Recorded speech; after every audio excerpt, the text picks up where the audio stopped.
Hi everybody, welcome. Now we've still got people joining, so I'm just going to give it a couple of minutes before we get started properly. But welcome to today's webinar on Prepare for the Fair. We can see there's lots of students on the call today, which is fantastic, and people just joining in the first few minutes here. So just give it one more minute and then we'll get started properly.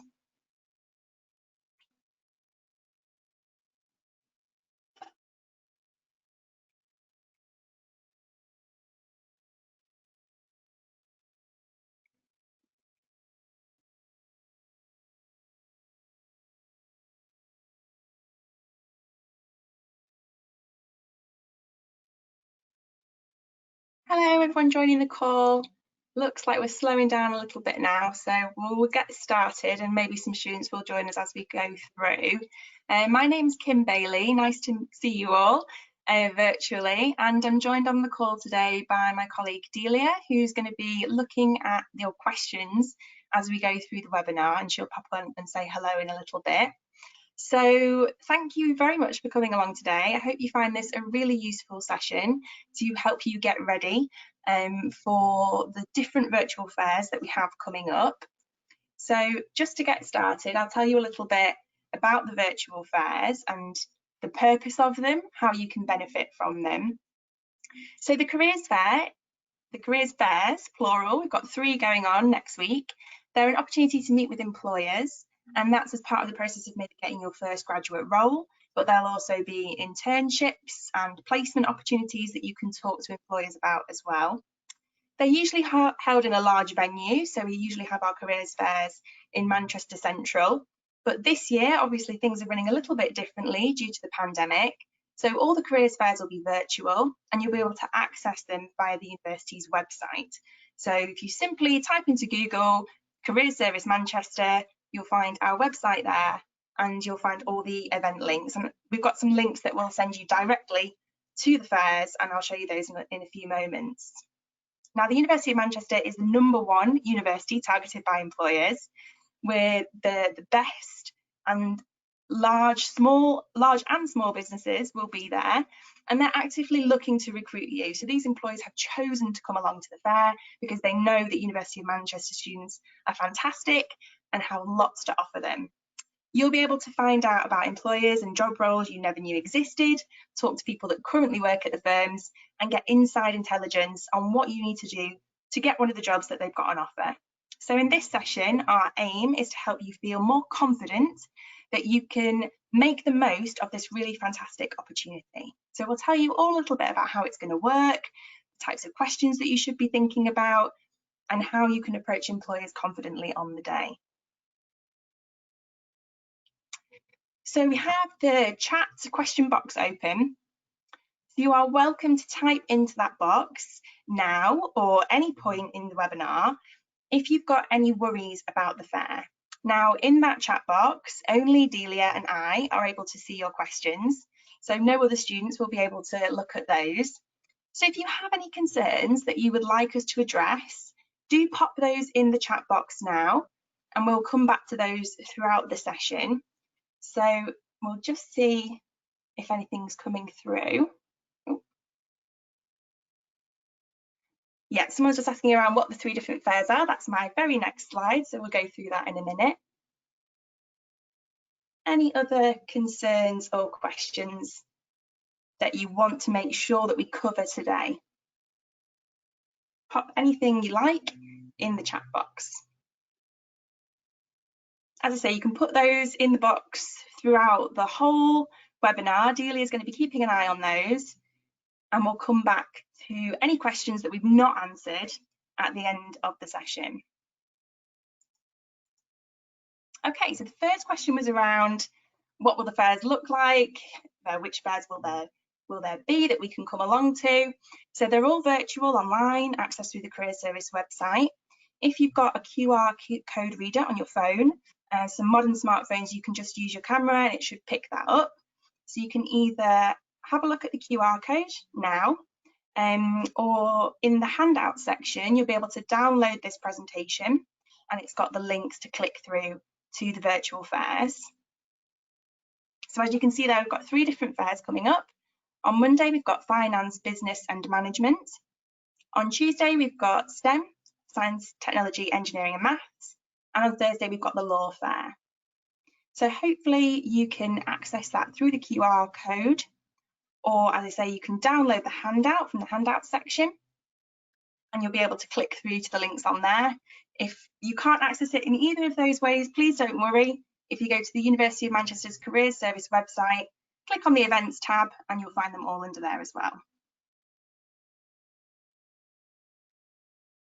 Okay, so careers fairs, they used to look like this, taking place in, as I say, a large venue, very busy, lots of queues. So obviously that's not something we're able to do this year, but we found a really excellent solution to help you still connect with the employers that you're interested in. So on the website, it will look a little bit like this when it's live. So it won't look quite like this right now if you log on to the website. But on the day of the fair, each employer that you're going to talk to will have their own page and they'll have this chat box at the bottom there that you can see, Ask Us. And then you'll be able to type questions to them. Some employers will have webinars that you can join, and some will have videos that you can watch, and those will be on the right-hand side of the screen. So you've got lots of different employers that you'll be able to talk to, and we'll have a discussion about how you can narrow down those options of who you might want to speak to. At each of the fairs, there'll be over 50 employers, so it's quite a lot. So we'll talk about, as I say, how to narrow that down, who you might want to speak to. And we've got bigger names, big multinational companies that you'll be more familiar with, to smaller, more local firms as well. So a real mixture of different types of employers. So these are the first couple of questions that we're going to go through. Hopefully that will answer some of the questions that are coming up in the chat already. So what can you do in advance, and what do you do on the day? So what can I do in advance? So we'll go through these sections one at a time.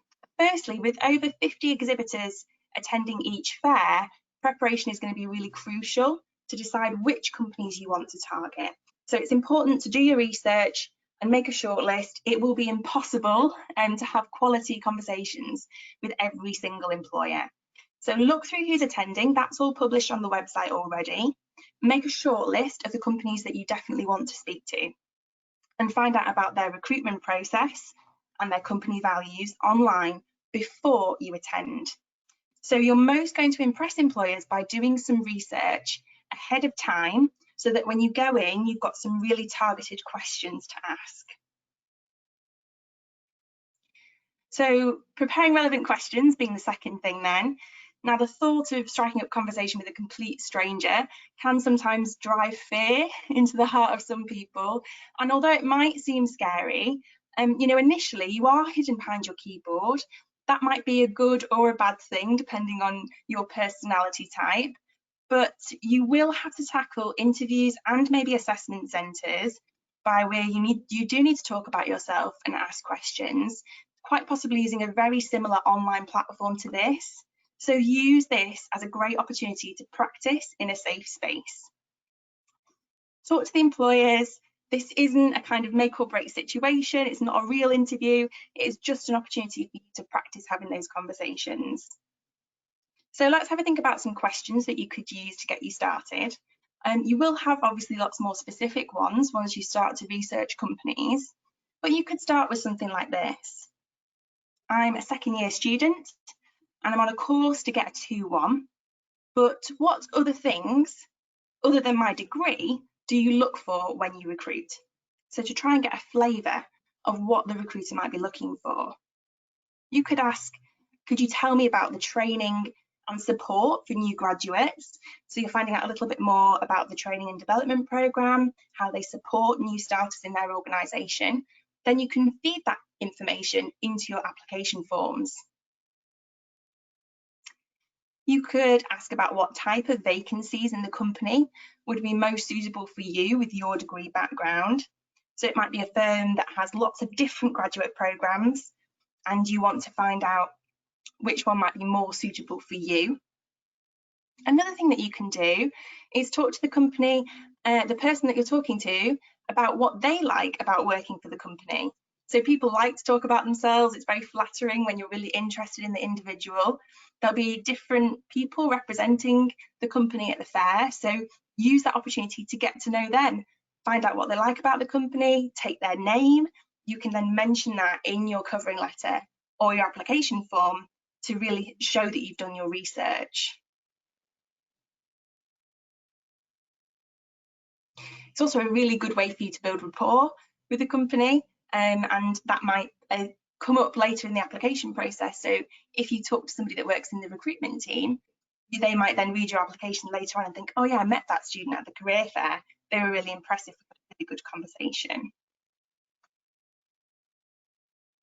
Now, the worst question you can ask a company is, so what do you do? What's your company? Recruiters really don't respond well to that. So it shows that you haven't really taken any time to do any research to find out about them. And again, questions around what's the recruitment process, that is usually very clearly laid out online. So you can read that ahead of your conversations. And then you could ask questions about how to prepare. So you could say, oh, I read on your website that there'll be an online assessment centre. Have you got any tips for me of how I can be successful at that stage? You should have a think about updating your CV and your LinkedIn profile if you have one. Now, some companies might be willing to take your CV on the day via email, but that's probably unlikely. However, your CV can be a really useful tool to refer to when starting a conversation with a recruiter. So use the fair as a motivator to get your CV up to date. Even if you don't need it on the day, you're going to be starting your job search soon, most likely, and you're going to need it sooner rather than later. So on the day, keep a note of the people that you've spoken to and ask their name, and ask if you can connect with them on LinkedIn. Now, there's a caveat there that I would only advise doing that if you've fully completed your profile on LinkedIn. You only get one chance to make that first impression with your LinkedIn account, but it can be a really powerful one if you've got a good LinkedIn profile. There's lots of guidance on our website that you can use to help get your profile up to date. Now, the other thing is to think about what you have to offer. So you'll get a little bit of that by, looking at your CV, thinking about your skills, and spending some time on that. But this is where some advanced research on the company can really pay off. You'll really impress them with your preparation if you can be clear how your work experience and skills match what they're looking for. And on the Future Fortnight website, which we've put the link to there, you can also watch a recorded webinar that we've done on strengths. So you can get a clearer idea of what your strengths are and how to talk confidently about them to employers. Okay, so what should we do on the day? Have a little think about how you want to introduce yourself. So initially, it's most likely going to be communicating via web chat, so you'll be typing. So what you could do is have something saved on the Word document initially and have that ready to go. So something like, hi, I'm Kim. I'm a third-year history student at the University of Manchester. I completed a virtual internship at PwC and I've done the policy boot camp over the summer, and I'm interested in a career in consultancy. Could you tell me more about your scheme and the training that your graduates received? Thank you, Kim. That could just be a very short sentence about who you are, what kind of experience you might have already, and what you're interested to find out more about. Test out your technology. Hopefully, as you've all connected today, that's great. You can hear the audio, but you might also want to check your microphone and your webcam so that if there's an opportunity to have a quick video chat with the employer, that you're set up and ready for that. Think about your environment as well. If you can, choose a quiet, tidy and private place to work from during the fair so that you don't have any distractions. And if you prefer employers not to be able to see where you live, you can use a neutral Zoom background. There are some provided by the university. We've put the QR code on the screen there. So hopefully you can access that now to access the University of Manchester Zoom backgrounds. You can also print off your CV and have that open on your screen to refer to. So in some ways, this online environment is a little bit easier than when we might be at a fair, because you can have all your documents around you, you can have all the notes and information that you need to help you with those conversations, which is a little bit harder if you're standing kind of physically in a queue at an event. Have a pen and paper ready as well. You can make some notes or have a Word document open so you can type up any points from your conversations.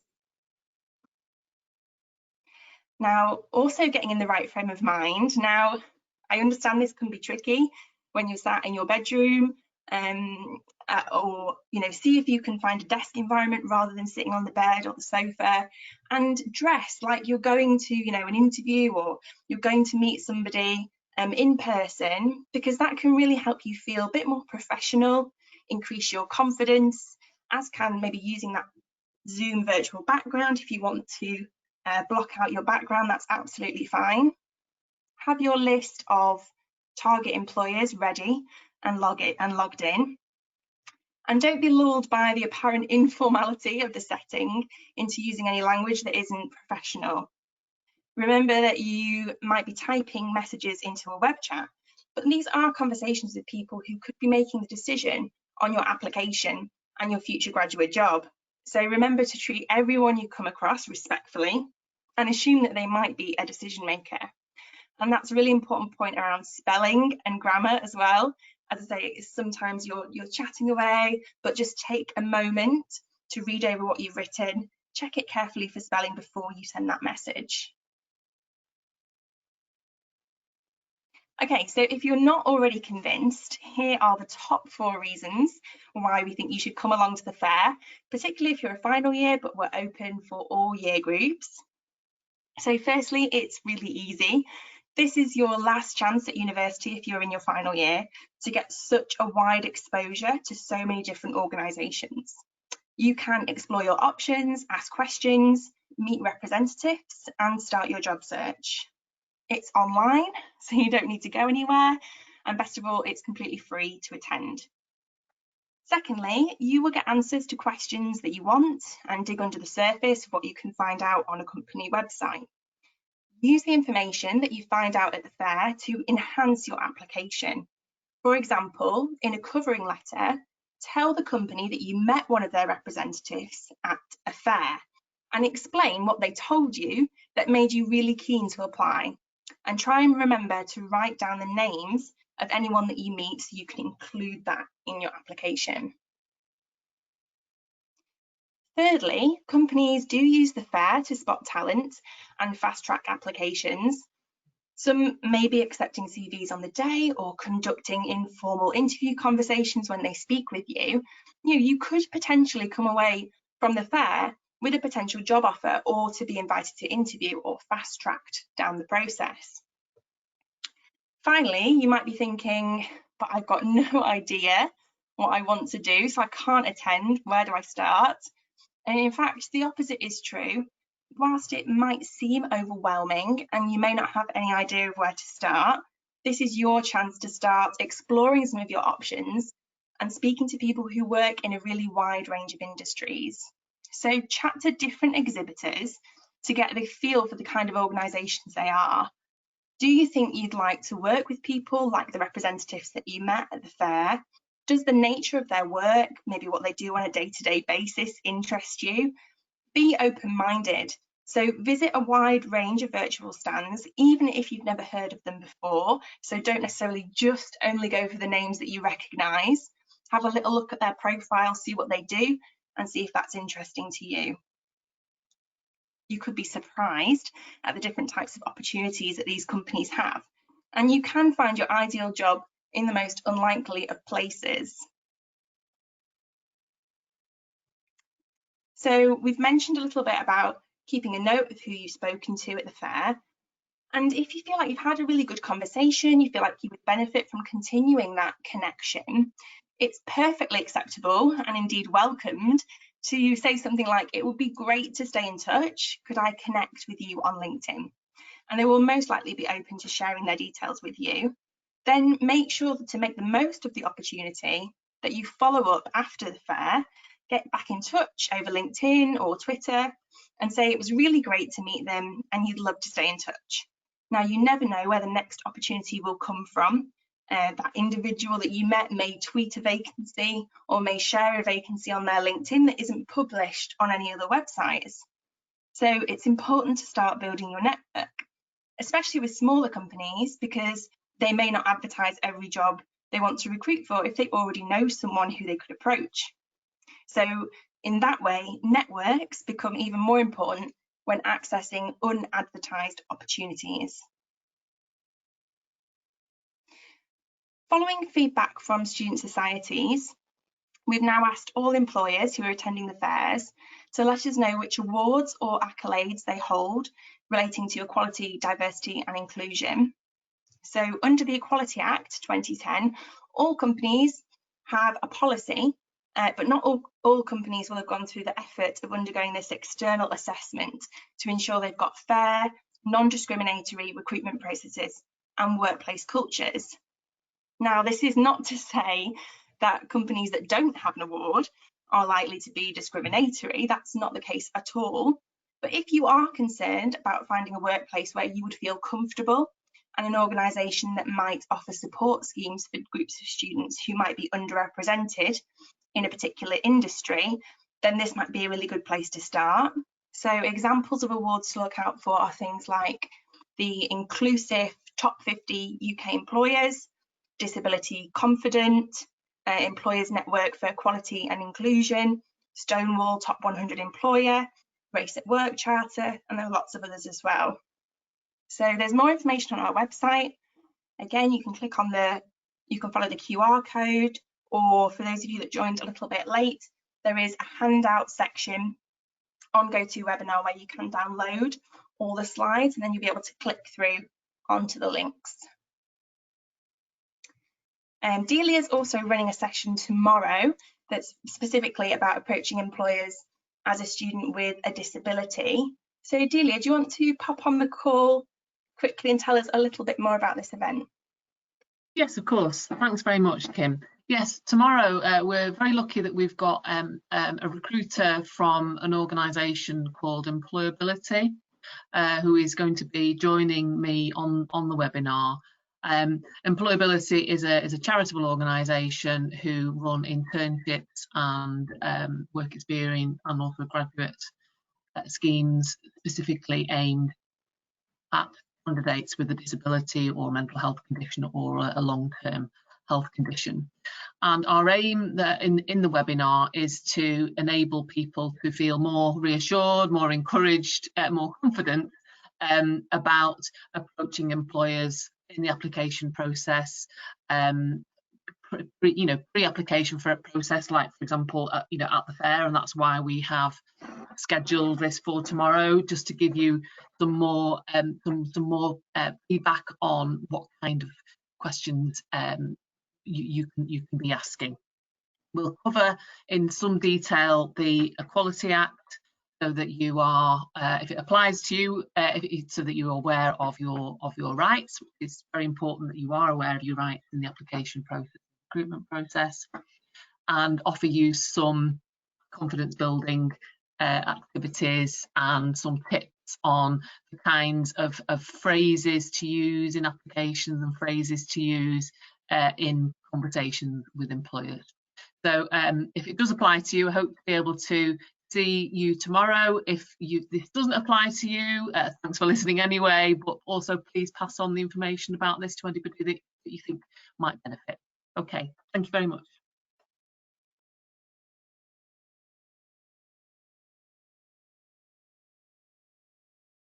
Thanks very much, Delia. So I can see in the chat box there's a couple of questions about international students as well, which is quite timely, so we're just going to come on to this now. So information for international students, again, a couple of QR codes or links there for you to download the handout and have a look at. We really recommend that you don't ask exhibitors about visas or sponsoring visas. Now, that is because you are able to check on the sponsor register, which is provided by the UK government, in advance which exhibitors sponsor international students. There will also be an immigration solicitor available at the fair who will be able to offer you any further advice about visas, and that company is called Latitude Law. So there's plenty of information on our website to help you as international students, and if you do have any specific legal worries or want to talk about visas, then the immigration solicitor will be there to support you with that. So we'll come on to the questions section of the event now. If there is any remaining questions, worries, anything you want me to expand on a little bit more, do put that into the chat box now. Delia, is there any questions from previously in the session that we've not got around to answering yet? Sure, yes. A couple of people are asking questions around what happens if I don't get to see all the employers that I would like to see, and how many employers should I be talking to? Yeah, good questions. So obviously it depends how many minutes or hours you have available on that particular day to engage with the fair. So you may be having short conversations with employers on the chat function, so maybe 5 to 10 minutes. So obviously there's 50 employers available. You could maybe speak to 2 or 3 employers an hour, but it really depends if each employer will be offering a different range of additional support that you can access. So some of them might invite you to have a Zoom call for half an hour. So each employer will differ a little bit. So there's no kind of right or wrong answer in terms of how many employers you should speak to. There will be a kind of queuing system. So when you write your message, if there's nobody available to speak to you at that time because they're already engaged with another student, you'll get a message just to tell you to please wait. So do be patient and wait to speak to the recruiters that you're most interested in.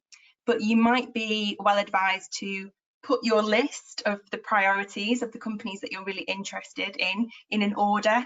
So these are the companies, my top companies that I want to make sure I definitely speak to. And these are some additional ones that if I got time, that would be useful. And if you don't get to speak to the ones that you're interested in on the day, then I'd suggest LinkedIn is a great place to connect with people. So you'll be able to find people that work in the recruitment team at lots of different organisations and say, oh, I really wanted to talk to you today at the fair. If there's some contact details on the page, you could maybe get in touch with them via LinkedIn.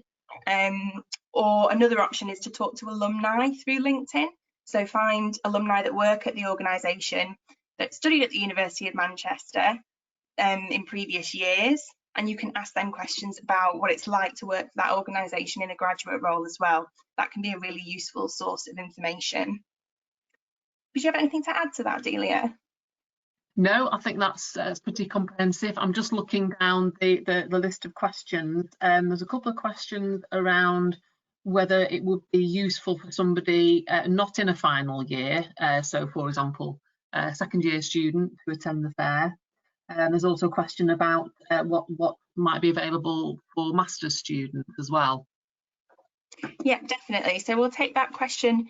For first and second years, you're more than welcome to attend. Lots of the employers will be having summer internships. There might be a smaller number of employers with specific opportunities for first years, but sometimes we hear them referred to as spring weeks or insight days or insight weeks. A lot of those will be taking place virtually in the spring. So there may well be opportunities there, but it's never too early to start talking to employers. You might have lots of ideas about what you might like to do when you graduate if you've only just started your degree or you're halfway through. This is a great opportunity to just talk to lots of different people, even if you're not ready to apply, to just have that conversation. Okay, you work in finance. What's that like? What's your day-to-day job like? What do you like about it? What are the challenges in that role? How did you make a decision that this was a career for you? There's so much information you can find out that might help actually you make some more decisions about which career areas, okay, yeah, I'm really interested in that, or actually, no, that's not what I thought it was, and it's not quite for me. So even if you're not, ready to apply for something, use the opportunity to help explore your career options and narrow them down. In terms of what's available for master's students, every graduate role that's going to be available will be open to undergraduate and masters. So there's no kind of particular companies that I know of that will just be advertising for master's students. That's not very common. So you'll be able to apply for all the same positions, and just think really carefully when you're reflecting on your own skills, what you can bring, you know, with an additional year of study, with more kind of specific research or projects that you're going to be working on in your master's year. What additional skills and competencies will you be developing that will really impress that employer, and be confident to talk about what your master's study is bringing for you, how you're developing, and what that could offer the employer. Yeah, just to reiterate what Kim said earlier as well around being able to refer back to conversations that you've had with employers, just relating now to the, you know, particularly to the question around second year. If you've had that conversation in the year before, then that is a really good thing to be able to look back on and to reflect on, and to mention in your application. So yeah, just to emphasise, really, it's never too early, because it helps you to explore your options, and to research what the possibilities are out there that you might not be aware of. A couple of questions around dress. So should I dress well for this? You might have missed that. Yeah, basically Kim was saying dress appropriately, even though you're sitting in your dining room or your kitchen or your bedroom. Just make sure that you are, you know, that you are presentable in your attire. My colleague always recommends as well to put shoes on, treat it like an interview. Yes. You put shoes on, you feel much more like, you know, I'm going out in the world. I've not just been in my dressing gown and my slippers all day, you know, and it's the mental thing as well. It's not just about how you present yourself physically to the employer, like, okay, they look smart. It's about putting yourself in the right frame of mind, like I'm going to be professional today. And that can help with your kind of confidence as well, if you're wearing something that makes you feel good. Yeah, completely agree with that. It is about mindset, actually. Okay, will there be any other humanities fairs for students not looking to work in law or business? Now, in previous years, we have had a little careers fair specifically for those kinds of queries. I'm not aware of any plans at the moment to run a little careers fair, but I think it's a case of, you know, watching this space and seeing what might be coming up maybe in semester 2. Yeah, I've just put up on the screen. Obviously one of these is legally related, so not relevant for your question. But we also have Media Club running tomorrow night, the first session of Media Club. So if you're interested in PR, marketing, media, music, this is a really good club that you can join. As in, there's a Facebook group that you can join for updates on the industry. You can come along and hear from professionals. And we also run a series throughout the semester called Meet the Professionals, and that's where we have panels of alumni from different sectors coming in to talk to you about their roles. So we do have coming up this semester, Delia will actually be running Meet the Professionals in the charities sector, so that's an opportunity to hear from people working in that sector. And in semester 2, we'll have lots of other sessions on marketing, media.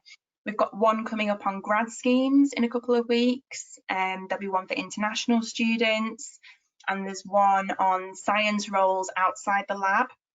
So if you go to the University of Manchester's website, log on to Careers Link and scroll through all the events, you will find not a fair as such, but you should find lots of insights into different types of sectors. And if you have any more kind of specific questions about how to make connections in a particular industry where perhaps we don't have an event that's represented, then you're more than welcome to book a guidance appointment, and a careers consultant can talk you through how to make connections in that industry, where to look for opportunities. So there's always that available as well. There's a question around somebody who arrived late and asked to look at slide 6 again. I don't know whether we've got time for that, but that is around making approaches to employers. It is just a reminder, this is recorded, and the handouts are on GoToWebinar as well. But if you've got time, Kim, maybe we could just reiterate that for people that might have missed it. Yeah, I'm not sure which, this is slide 9. 6 was the kind of the picture of how you could talk to the alumni on the webinar. But in terms of how to approach employers, so there will be this chat function that you can have a look at on the day. So this isn't live now, but when the fair is live on Monday, if it's finance, business and management, Tuesday for STEM and Thursday for law, these chat boxes will be available on the website. So you can type your questions to employers. As I was saying, some of them may have other options available where you might be able to have a Zoom conversation with them. They might have a video that you can watch. So that's how you will physically actually communicate with the employers. And then if you download the handout, we've got lots of information about how you can prepare for that, what you can do in advance. And there's some notes sections on there that will go into all of this in more detail. Question around a LinkedIn account. I don't have a LinkedIn account, so do you think I should create one? I mean, whether you want to create one specifically for the fair or not is, up to you in terms of how much time you've got before the end of next week. But we would certainly recommend students to invest some time in building a LinkedIn profile. It's becoming more and more common for people to have LinkedIn. It's a great way to connect with people that you meet at events, connect with your academics, your peers, start to grow that network. It's very popular in lots of different graduate roles and industries to be able to connect with people in this way. And also you might find a lot of job opportunities or internships or things advertised that aren't necessarily being put on big job sites or careers link, because smaller companies may well just reach out to their network on LinkedIn, on Twitter. So I'd say there's lots of information on the Career Service website about how to build a LinkedIn account. And a bit later, I think in November, we've got a couple of different workshops on LinkedIn that you'll be able to come on a webinar like this, and we'll be able to answer all your questions about how to build a profile, how to connect with people. But there's lots and lots of information on the website to get you started. But yes, I definitely recommend it. Would you, Delia? Yes, yeah, absolutely. As Kim said, it's becoming an absolute sort of prerequisite, really, for quite a few sectors. That I think the more familiar you become with that platform, the better chances are of relating to networks that you're interested in, following employers that you're interested in, following employees that you're interested in, and again, finding vacancies maybe that you won't see elsewhere.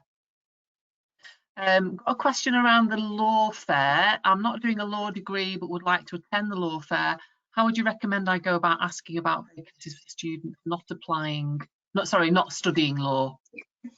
Yeah, absolutely. I'd encourage anybody interested in law, regardless of your degree background, if you're humanities or STEM student or you've been biology, medicine and health, the law sector is open and ready and willing for you to apply to them.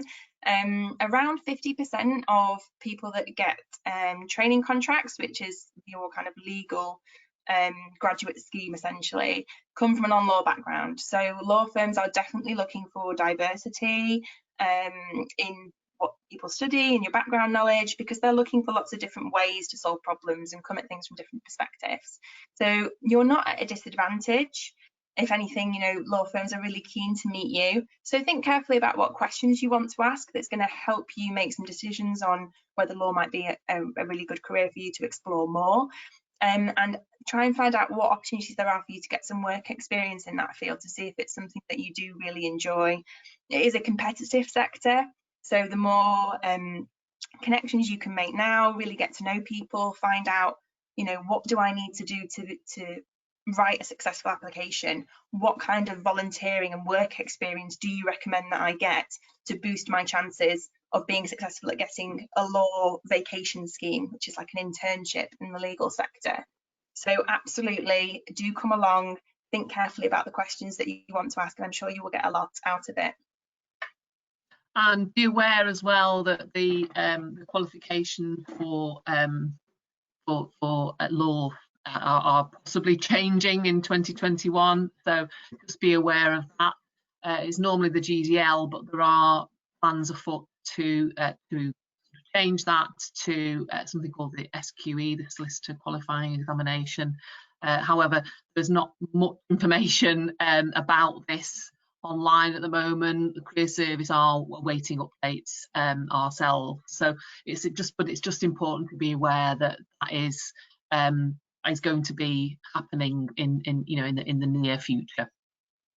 Really good point, Delia. Yeah, if you go on the career service website under which career, the first kind of tab that you see at the top, the section on law will be frequently updated with any changes to what we know about the SQE. So yeah, keep an eye on that as well.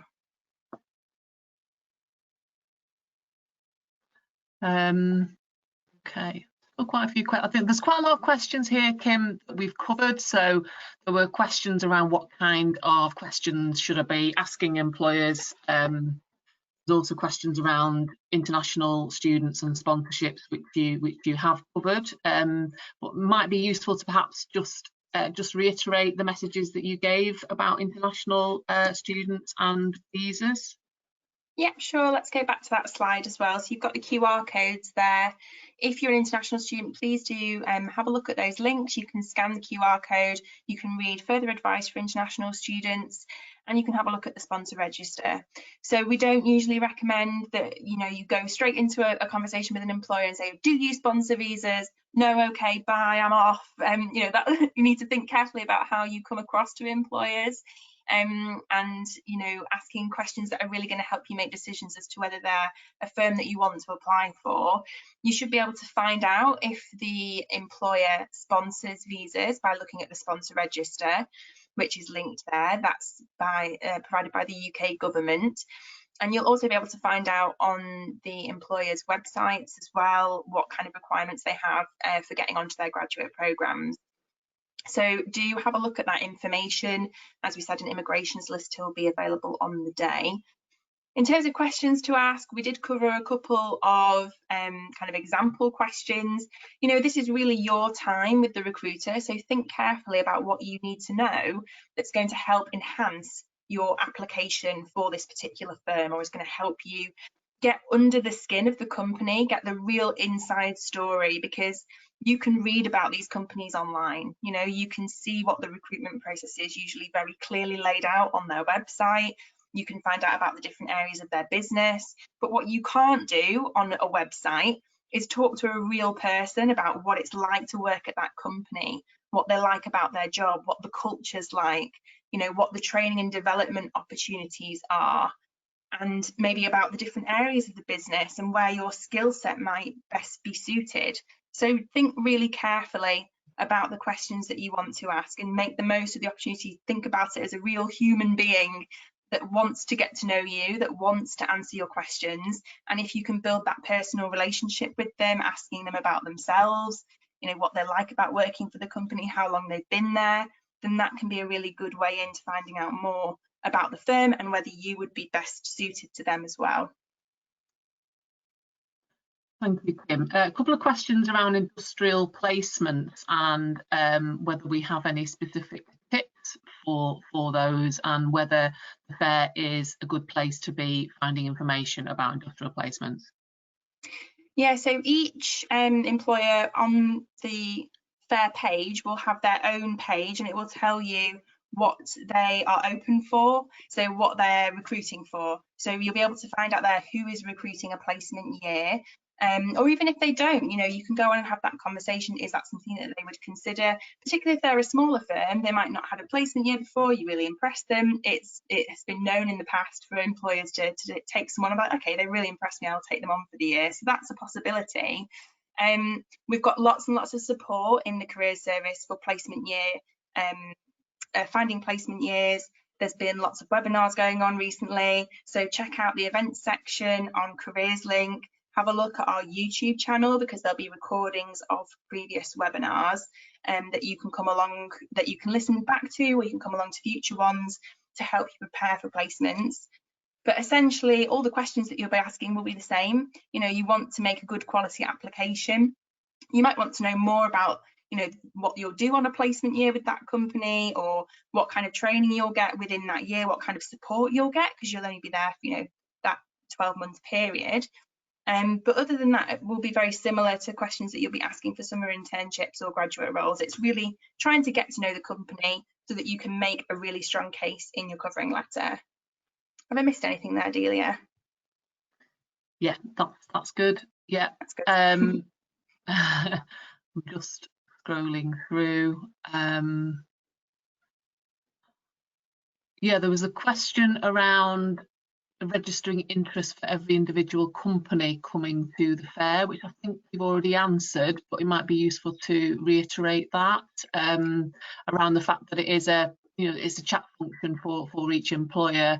There may well be a queue for that, but you'll get a message saying, you know, saying that you're in a queue. So yeah, it's a case really of I suppose it's about thinking, well, actually, as a real fair, you would have to wait to you know, for a recruiter to be ready. So it's a very similar experience online. So I hope that answers that question. I don't know whether you've got anything to add to that, Kim. Yeah, I've just put the slide back up of what it'll look like.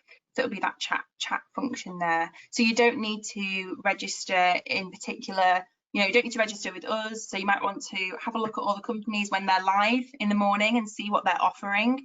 Because if there's something where they do want you to click on a link or leave your details, it might just be worth at the start of the day looking at each page of each employer that you're interested in, having a look at what they've got on offer on that day, and then making some decisions about who you want to go to first, depending on what services they have available, what opportunities they have available to talk to staff there. But it'll be mostly that web chat, as Delia was saying, and that you can see on the screen there. It's quite small, but it says ask us at the bottom. You'll be able to type to the company in that. A question around whether most jobs are to be filled now, or is it worth inquiring about possibilities at the end of the 2021 academic year? Well, to answer that, the opportunities are for the end of the 2021 academic year and sort of August, September 2021, because that's how the recruitment process pattern operates every year. So all the recruiters will get all their recruitment material together and get everything going online, so that they can recruit for the following year. For some companies, it can take quite a long time actually to you know, depending on how many people they need to fill those vacancies. It can be quite a long drawn out process. So it may well be that you have to apply. Well, you will be applying online, obviously, but then there will be lots of different stages to go through. So typically an assessment centre, stroke interview. There may well be online tests that you have to do first before you get to interview stage, and so on. So it can take a while to actually get those answers. Now, some of these recruiters will be recruiting, you know, as of now and going into that process now. Some will be recruiting throughout the year as well. So it's not one size fits all at the moment. So there will be a selection of different employers there with different recruitment timetables, but all the opportunities will be for start next summer. Yeah, absolutely. Okay, got a question here.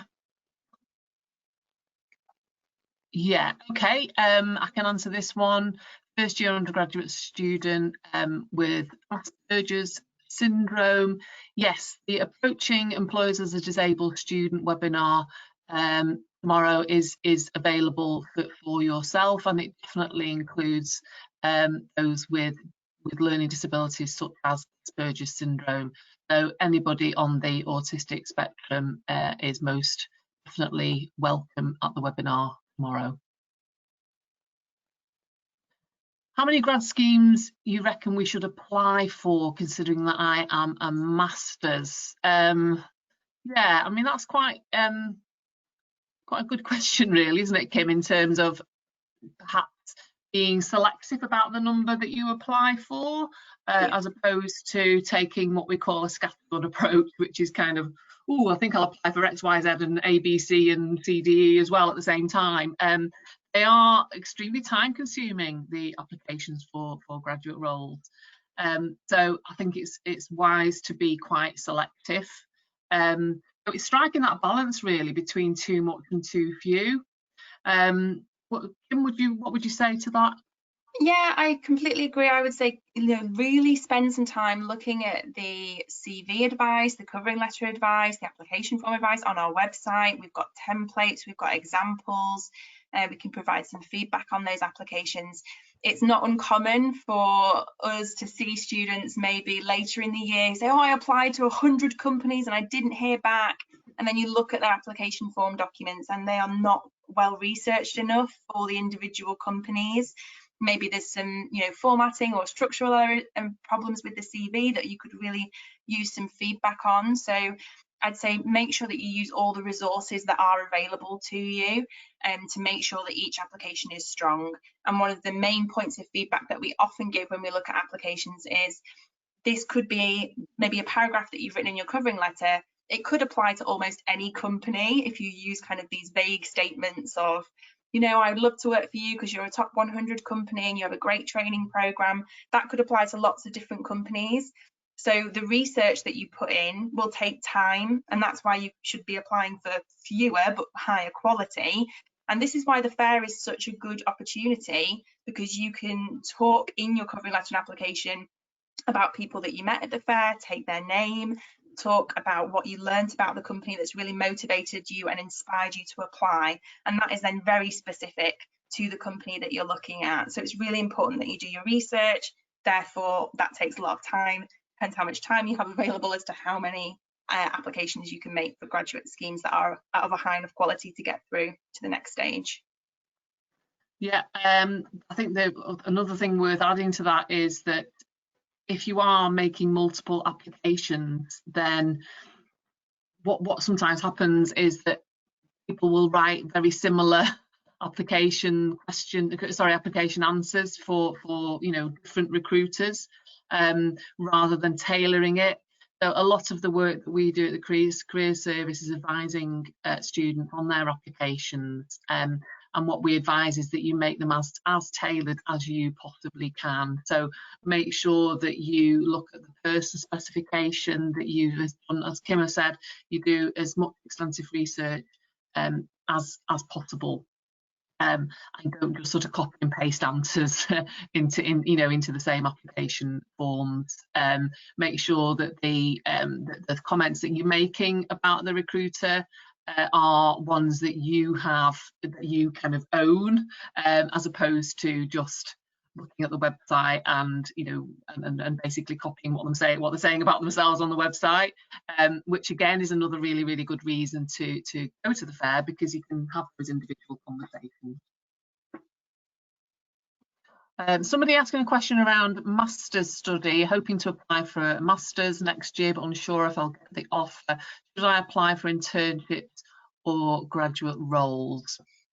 Well, I would say it's always a good idea to have a backup plan. But obviously that very much depends. I'm not sure what subject you're studying. I would certainly say that it would be sensible to research other options in areas that and in sectors that interest you. Kim, have you got anything to add to that? Yeah, definitely. I mean, I think this is the thing, isn't it? Use this opportunity, the fairs, to have those conversations, to see, what you might be interested in. Because even if you do your masters, the year after, you will still be thinking about what's next. And although, yeah, you might go down an academic route, you might do a PhD, you may well also be looking at jobs. So again, it's never too early to start considering your options. So you might want to apply for some graduate roles and some master's programs at the same time, see what you get offered before you make that decision. We can help with personal statements for further study in the career service as well. So we've been talking a bit about applications for jobs, but we can also help review those statements and give you some feedback on them as well.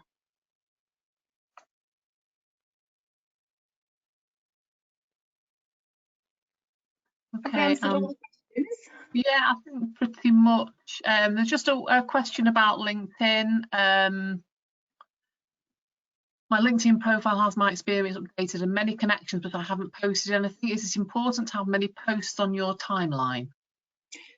I wouldn't say it's that critical in order for to get roles or to be successful. I think posting is probably something that people usually do a bit more of when they're more established in a role, where they've got something to share, where they've got something to say. But by all means, if you do have, you know, if you write a blog and you want to share that, then LinkedIn, if it's about something professional, is a good place to do that. But it's not necessarily the same as other social media where you will need to like update your status and tell people what you're up to. You might want to post, you know, something that you're really proud of, a project that you've completed, or you know, a particular module that you've done really well in, or something like that. But it's not really that necessary, like the same way it is maybe on other social media. I don't know what you think about that, Delia. It's not kind of a right or a wrong on that one. No, I would agree with that though. I think very often LinkedIn is used for people that are more established in their careers, as Kim said. So it's a way of sharing information and you know, sharing, you know, knowledge sharing.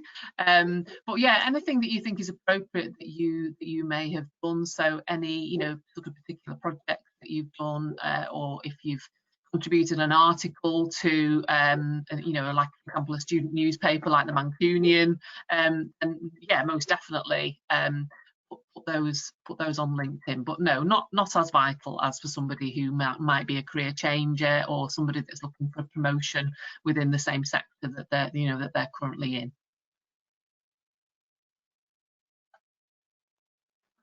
Okay, I think we've pretty much covered those questions. Yeah, and we've come to the end, almost the end of our session as well. So should we, is there anything else outstanding? Should we leave it there? I think we're okay. Yeah, I think we're okay, and I think everything is covered on the slides. So, you know, a lot of the, you know, very similar questions were things that we have repeated, like international students, like registering for the fair, like what kind of questions to ask, etc. And I've tried to field the rest of them as well. Yeah, sure. There's still a couple of questions I've just seen popping through. If you want to review your CV, if you go on the Career Service website, have a look at Oh yeah. which tab is that on? I think it's the help and advice tab on the careers. So if you type in University of Manchester Career Service into Google, have a look at the help and advice tab. It'll tell you all about how you can get different types of appointments with us. We're going to put the recording on YouTube, so you'll be able to access that hopefully in the next few days. We'll try and get that uploaded, but you can download the handout. So go to the handout section, download that. It's got all the information that we've covered today and the notes section that you can review. Yes, you don't need to register for the fair. You can just click, go on the website on the day, and you'll be able to access all the live web chats with the employer. Oh, and there's a question here that I'm sorry I missed earlier. I did make a note of it and then didn't answer it. It was a question around which fair to attend. Somebody who's doing operations, projects and supply chain management, business or STEM. So I would just advise you to look at the list of recruiters on each day, to be honest, and see which ones might be appropriate for you.